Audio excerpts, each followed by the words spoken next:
In this video, I'll share with you my Game Gear collection, and I'll share with you why I love collecting for the Game Gear.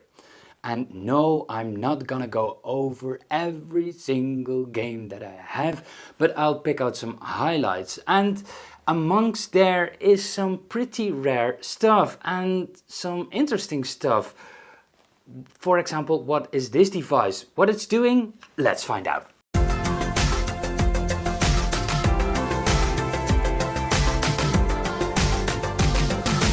Welcome back, my name is Dennis, and on this channel I'll share with you everything that has to do with collecting for retro video games, consoles, and especially for Sega consoles. So subscribe if you're interested and hit the bell button so you get notifications of new videos that I upload.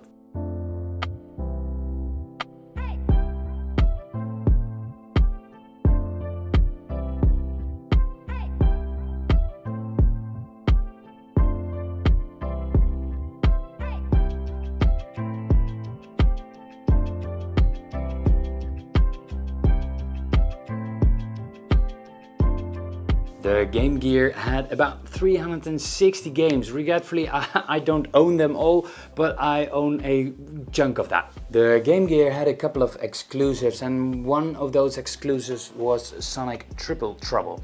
It was a Sonic game that was, graphics wise it was pretty good, only it was so easy that it's not really fun to play. And when I look at, for example, Sonic 2, that was one of the worst Sonic games on the Master System and the Game Gear, but the first one was superb. So yeah, it's an exclusive, and if you're a Sonic fan, definitely pick it up. But if you're looking for a good game, Sonic Triple Trouble is not one of the best games.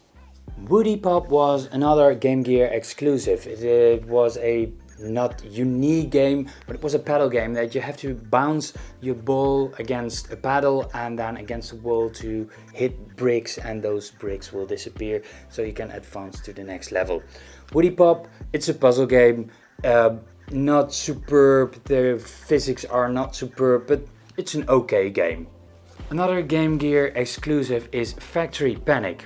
With Factory Panic you have to guide certain goods to the end of the conveyor belt, and you have certain types of conveyor belts, you have switches, and you have to avoid guards. And in the first few levels that is pretty easy to do, but you have different kinds of products that have to go to different targets, so that gets a little bit complicated after a while. But Factory Panic, a pretty good and solid basic puzzle game. Another Game Gear exclusive and another puzzle game is Pop-Ills.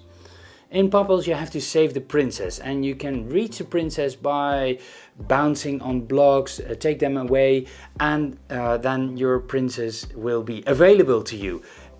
In the beginning that's pretty easy, but after a while you have to really think that your strategy through. Popular on Sega consoles were the Shinobi games, and the Game Gear had another exclusive for that, Shinobi 2. It's not one of my favorite games. You are a ninja, and it's, in my opinion, it's a typical platformer game, but a lot of people are really enthusiastic about the game. Let's switch to the games that I really like, and I have two games on my list, and one I own and one I don't own for the Game Gear. They were released for the Master System and the Game Gear. They were ports, of course, from the Master System to the Game Gear, and I have here Asterix. The Asterix game were, in my opinion, one of the best games around on the Master System and the Game Gear. They were a little bit puzzle games, but mainly it's a platformer. And yeah, it's the graphics are great, the music is great. In my opinion, is one of the best games you can pick up. In this case, it's Asterix and the Secret Mission, but there's also the Asterix game. I talked earlier about a paddle game. This is another paddle game, but it is Paddle Game 2.0. This is devilish. Yeah, it's so much improved above really pretty much every paddle game there is. The physics are not that great though. Sometimes your ball bounces off of things that I think, why how do you calculate that trajectory? But nevertheless, it's a really fun game to play. You have to guide the ball through the maze and bounce away the blocks that are in your way. In this game you have to rescue people within a certain amount of time. This is Alien 3 for the Game Gear. There were Alien games for other systems, but I like the Game Gear version a lot, and the Master System also. It's challenging, it's really easy to remember in which order and where the aliens are you have to kill, because they're very quick. It's a challenging game, definitely, but pick it up if you have the chance. Another puzzle game that I like is Gear Works. You have to make the gear at the end of the level spin. How do you do that? By placing gears in the right order.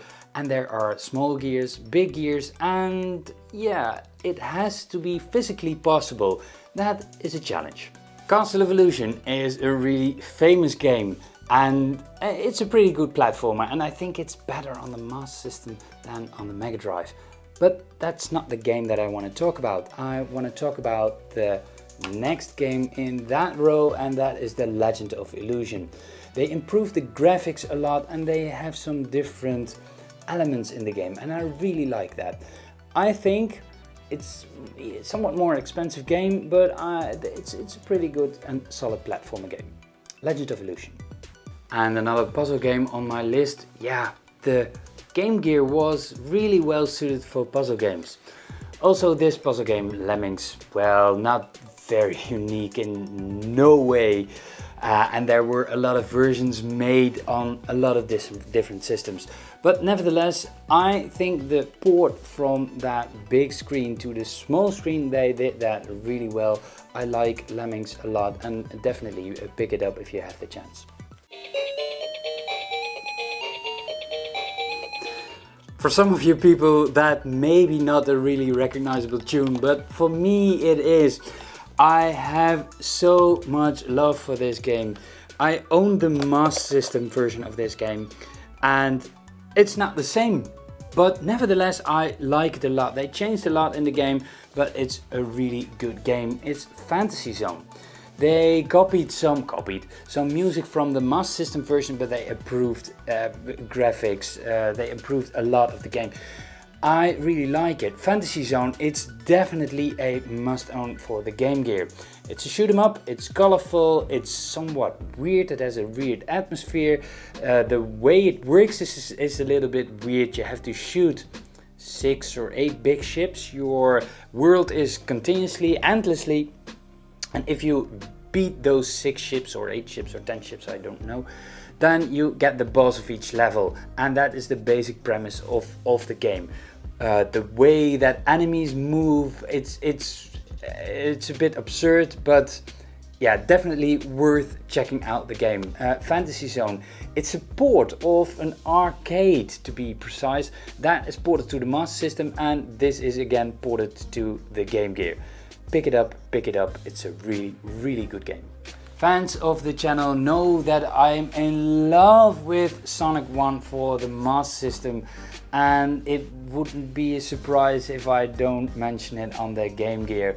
Yeah, it's a little bit corny, I know, Sonic, it's a Sonic game, but I love the game, and the Game Gear version is somewhat easier on the Game Gear than on the Master System.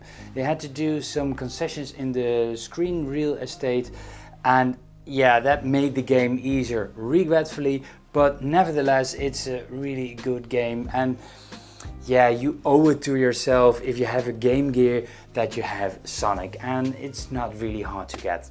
And we have also weird stuff. Weird? Yes, I have weird in my hand. It's I don't know what kind of game it is. It's not a platformer, it's maybe a shooter or maybe not. You are a sea monster, and I haven't figured out what to do in the game. You can eat people, but you have to avoid islands, and it's a bit weird in my opinion. I'm not really used to those Japanese type of games. I try to translate the text that is on here, and I don't come further than island or something. and that I can read off the label. I picked it up at a fair and it was just a guess of what it was. I love to own it, but I don't know what it is, and please, if you know what game it is, what's the title of the game, so I can look up some screen footage and how to play the game, I would love that. Please leave it in the comments below. I promised you rare, and rare you'll get. This is Gunstar Heroes. Oh, is there a Gunstar Heroes for the Game Gear?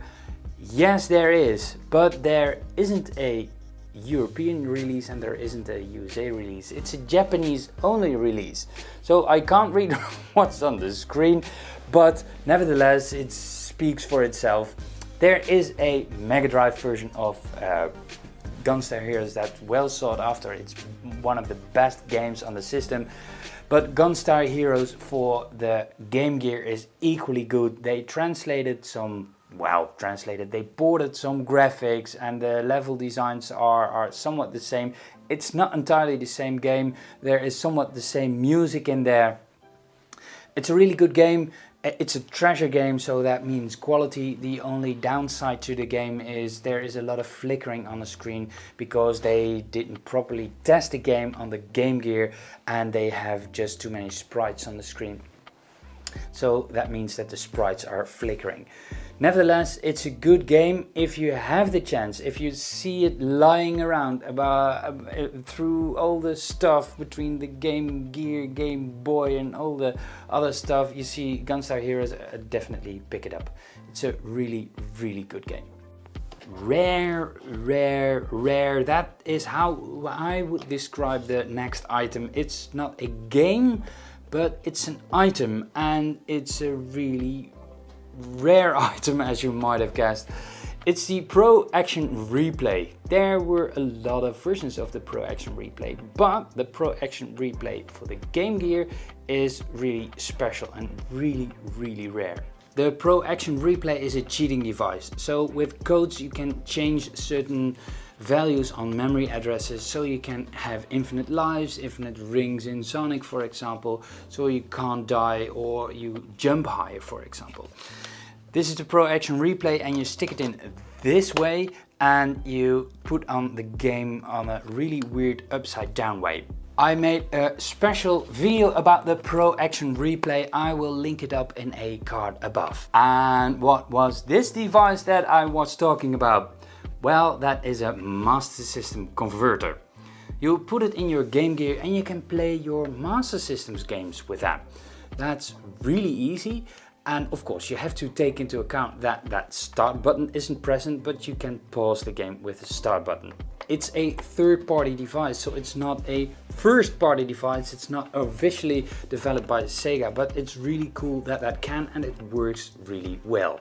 I love collecting for the Game Gear because no one is looking for it, so the games are dirt cheap. You can find the games for €5 if you're looking really well. I've bought games 40 euros, 10 games. My Pro Action Replay, don't laugh, I paid 40 euros for that, including 8 games. So I had it practically for free. Bear in mind that if you are going to collect for the Game Gear, that a lot of Game Gears are broken. There are faulty electronics in the Game Gear. Sega was so cheap to put really cheap electronics in there. There are capacitors in there that gonna leak, so the screen becomes really blurry, or you don't see anything on the screen, or there are stripes on the screen, and the sound becomes really bad, or you don't hear anything. You can find some cheap broken Game Gears that are furthermore in a really good state for, I paid for this one 15 euros, but I had to fix it. I'm really curious, what is your rarest game in your collection, and what game are you the most nostalgic about on the Game Gear?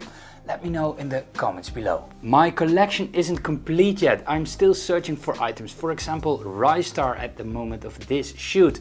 I've put a link to a list in the description below of the items that I'm still searching for. For more videos about collecting, especially for Sega consoles, make sure that you subscribe to the channel and hit the bell button to get notifications. Thank you for watching. Don't forget to give me a thumbs up if you like this video, and I hope to see you in the next video. Bye!